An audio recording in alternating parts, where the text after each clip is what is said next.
नमस्कार, मैं हूं दीपाली। आप देख रहे खबर फास्ट। देवभूमि दर्शन उत्तराखंड में आपका स्वागत है। चलिए सीधा रुख करते हैं सबसे पहले उधम सिंह नगर का, जहां मुख्यमंत्री सीएम पुष्कर सिंह धामी एक सम्मान समारोह का कार्यक्रम में शिरकत करने पहुंचे, जहां वो लोगों को संबोधित कर रही हैं। घर में आ गए और खुश होने की जगह सब रोने लगे। बोले आप पिछली बार गई थी तो आप 5 साल बाद आई थी, अब कब आओगे? इस प्रकार का लगाव। और जो उनको पेंशन मिलती थी, उस पेंशन से उन्होंने इतनी पेंशन आ गई, खूब पैसा हो गया पेंशन का राज्यपाल बनने के बाद। तो क्या करती उस पैसे का? उन्होंने अपने गांव में स्कूल बनवा दिए, आदिवासी क्षेत्रों में, जनजातीय क्षेत्रों में, ऐसे क्षेत्रों में जिन्होंने अपना जीवन समर्पित किया है। कोई सोच भी नहीं सकता था कि राष्ट्रपति कौन बनेगा, नाम किसी के चल रहे थे। कोई सोच रहा था वहां से आएंगे, कोई यहाँ से आएंगे। ये हमारे देश के यशस्वी प्रधानमंत्री मोदी जी का करिश्मा ही नहीं सकते।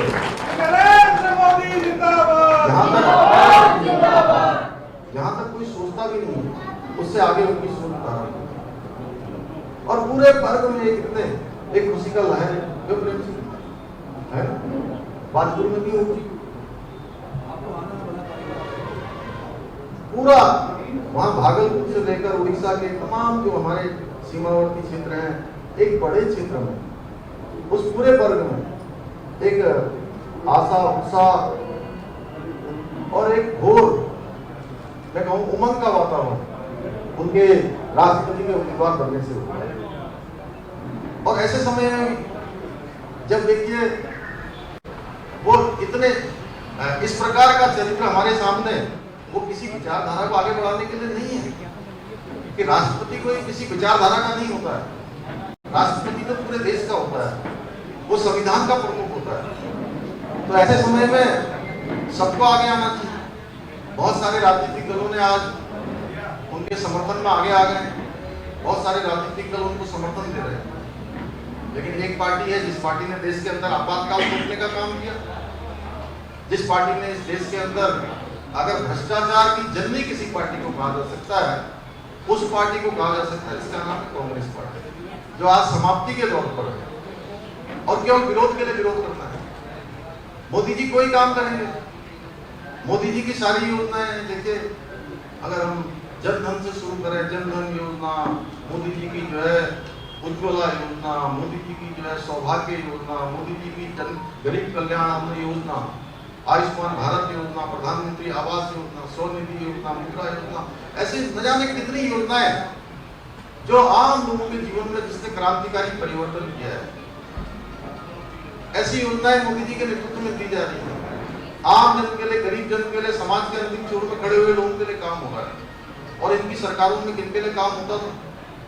आज अग्निवीर योजना लाए, और अग्निवीर योजना आने वाले समय में पूरे देश के अंदर एक क्रांतिकारी परिवर्तन करने वाली, और जो फौज की तरह चलने वाली, फौज को कोई नहीं बदल सकता। हमारी सेना का जो इतिहास है, अदम्य वीरता और साहस का इतिहास रहा है। पराक्रम में हमारी सेना विश्व की नंबर 1 सेनाओं में से सेना रही।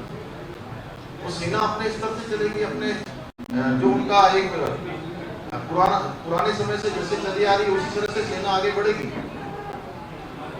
और कुछ लोग केवल विरोध के नौजवानों को बरगलाने का काम कर रहे हैं, उनको भरमाने का काम कर रहे हैं। हमने कहा उत्तराखंड के अंदर, मैंने जैसी अग्निवीर योजना आई थी, हमने कहा चाहे पुलिस डिपार्टमेंट हो, चाहे हमारा आपदा प्रबंधन विभाग हो, हमारी 4 धाम यात्रा के प्रबंधन हो, ऐसे अनेकों डिपार्टमेंट हो, जितने भी अग्निवीर आएंगे हम उनको प्राथमिकता से लेने का काम करेंगे, उनको प्राथमिकता के आधार पर सेवा देने का काम करेंगे। और उनके अंदर जो अनुशासन फूट कर भरा होगा, तमाम आज देश के अंदर चलने वाली बड़ी कंपनियां, उन सभी कंपनियों ने कहा है कि हम जो है, जो भी अग्निवीर आएंगे, उन सभी अग्निवीरों को हम अपने यहाँ सेवा देंगे। तो इस प्रकार से, और एक पार्टी है जो नौजवानों को बरगला रही है, जिन्होंने कभी सत्याग्रह देखा नहीं, लोगों के अंदर हमेशा क्रूर यातनाएं देने का काम किया, आज सत्याग्रह की बात कर रहे हैं जब अपने ऊपर आ गए।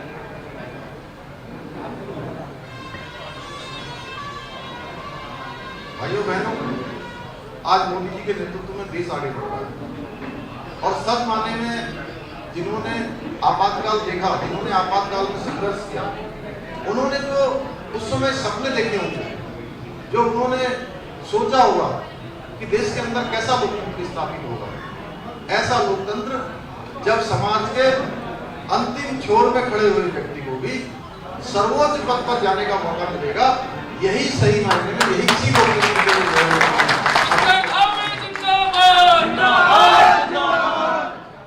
मैं आज के अवसर पर आप सभी का धन्यवाद करता हूँ कि आप सबकी शुभकामनाओं से अभी हुए जन चुनाव 94% पर चंपावत क्षेत्र की जनता में मैं वहाँ की जनता को नमन करना चाहता हूँ, साथ में उत्तराखंड राज्य की जनता का हम हृदय से अभिनंदन करना चाहते हैं कि उत्तराखंड राज्य की जनता ने, देश की जनता ने उत्तराखंड के अंदर एक मिथक तोड़ने का काम किया।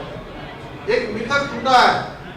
पिछले इस चुनाव से पहले हुए 4 आम चुनाव में हर चुनाव में ये होता था कि इस बार एक पार्टी की सरकार, अगले चुनाव में दूसरी पार्टी की सरकार।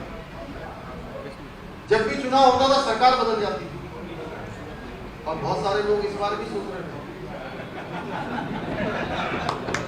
कि सरकार बदल जाती, लेकिन उत्तराखंड की देवतुल्य जनता ने एक प्रचंड बहुमत देकर हमारे देश के यशस्वी प्रधानमंत्री मोदी जी की जो कार्यक्रम है, उनकी नीतियां हैं और जन समर्पण और जन कल्याणकारी योजनाएं हैं, उन्होंने उत्तराखंड के अंदर उस पर मोहर लगाई और 2/3 बहुमत की सरकार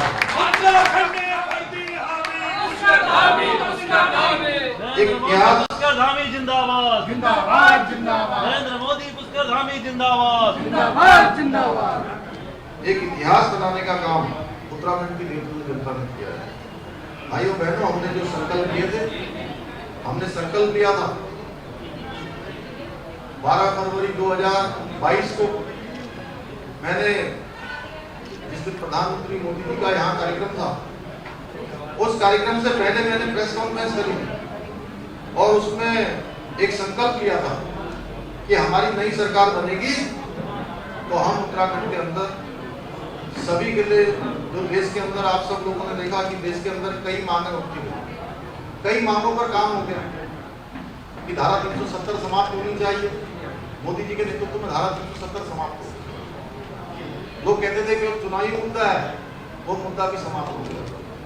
लोग कहते थे राम मंदिर बनना चाहिए, जैसे लोकतंत्र सेनानियों ने लोकतंत्र बचाने के लिए अपना सर्वस्व दांव पे लगाया, संघर्ष किया, उसी प्रकार से भगवान राम की जन्मभूमि पर भव्य और दिव्य मंदिर बनना चाहिए। हम कहते थे राम लला हम आएंगे, मंदिर वहीं बनाएंगे। वो मंदिर भी बनने लगा। मैं स्वयं वहां गया, मैंने देखा वहां पर, और मैं 1999 में मैं अयोध्या गया था। उसके बाद पिछले साल मुझे वहां जाने का अवसर प्राप्त हुआ। तब मैं जब गया था तब मैंने देखा वहां पर कि रामलला टेंट के नीचे है, टेंट लगा। आप लोगों में से भी कोई गया होगा तो देखा होगा आपने कि टेंट लगा हुआ था। मन को बड़ा कष्ट हुआ कि जहां जिन भगवान राम का नाम हम हर पल और हर क्षण लेते हैं, कोई परेशानी आती है, कोई समस्या आती है, तो हमारे मुंह से निकलता है राम राम राम। और वो रामलला जो है टेंट में लंबे समय से बातें चलती रही। और मैं अभी 2021 में 16 तारीख को, 16 नवंबर को, मैं 16 अक्टूबर को मैं अयोध्या गया। मैं कार सेवकपुरम भी गया।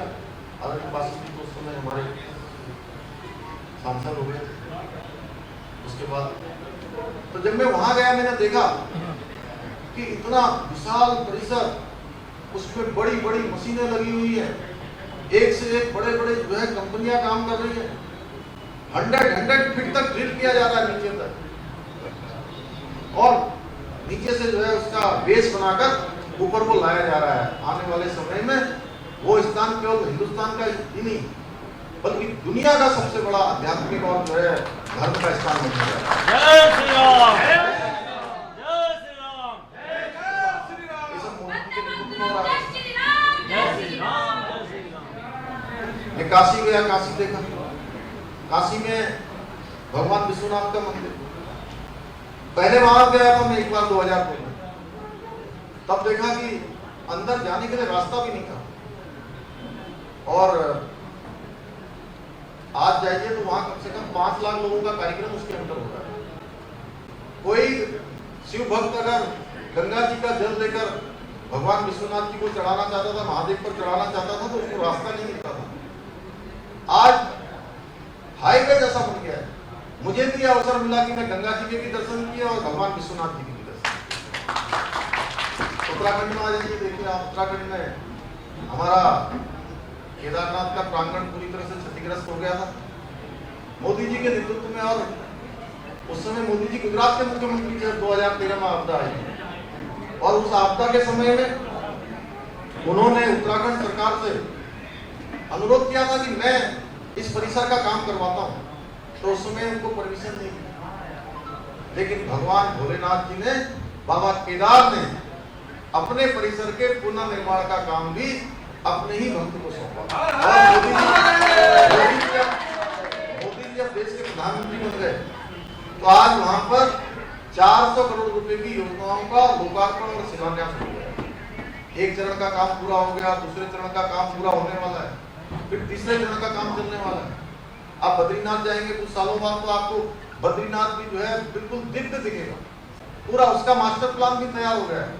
265 करोड़ रुपया जो है अभी रिलीज कर दिया गया है, वहां पर काम शुरू हो गया है। हमारे कुमाऊं के अंदर जितने हमारे मंदिर हैं, सारे मंदिरों को हमने अपने संकल्प पत्र में लिया है कि हम मानसखंड माला मिशन, मंदिर माला मिशन के नाम से उसका जो है पूरा एक से दूसरे को जोड़ने का काम, सर्किट बनाने का काम, सौंदर्यीकरण का काम, सड़कों के चौड़ीकरण का काम, उस सारे के सारे प्रोजेक्ट में आने वाला है। आने वाले समय में ये प्रोजेक्ट भी हमारा जो है धरातल पर उतरेगा। भाइयों बहनों, ऐसे अनेकों कार्य आज मोदी जी के नेतृत्व में हो रहे हैं। और मैंने कहा कि इतने सारे जो धार्मिक है, आध्यात्मिक है, सांस्कृतिक है, उन सब के उत्थान का समय आज मोदी जी के नेतृत्व में आया है। 21 जून को मनाया जाने वाला योग दिवस इसका उदाहरण है। दुनिया, पूरी दुनिया योग कर रही है, घर घर में योग हो रहा है। जो योग के बारे में नहीं जानते थे वो भी योग कर रहे हैं, हमारी धर्म और संस्कृति के बारे में जान रहे हैं। ये उत्थान का समय मोदी जी के समय में आया है। एक मांग आप सब लोग लंबे समय से करते थे कि देश के अंदर समान नागरिक संहिता होनी चाहिए। कोई किसी धर्म का हो, किसी जाति का हो, किसी पंथ का हो, किसी समुदाय का हो, सबके लिए एक समान कानून होना चाहिए। और हमने 12 फरवरी 2022 को कहा था कि हमारी नई सरकार के शपथ ग्रहण हो गई, हम सबसे पहले उत्तराखंड के अंदर समान नागरिक संहिता का कानून लाने के लिए कमेटी बनाएंगे। और हमने इसकी शुरुआत कर, पहले हमारी बैठक हुई और बैठक में हमने निर्णय लिया कि हम इसके लिए कमेटी। तो उधम सिंह नगर में लोकतंत्र सेनानी सम्मान समारोह का आयोजन किया गया, जिसमें मुख्यमंत्री पुष्कर सिंह धामी ने शिरकत की। इस दौरान आपको बता दें कि सीएम ने संबोधित करते हुए कहा कि द्रौपदी मुर्मू सबका समर्थन उन्हें मिल रहा है।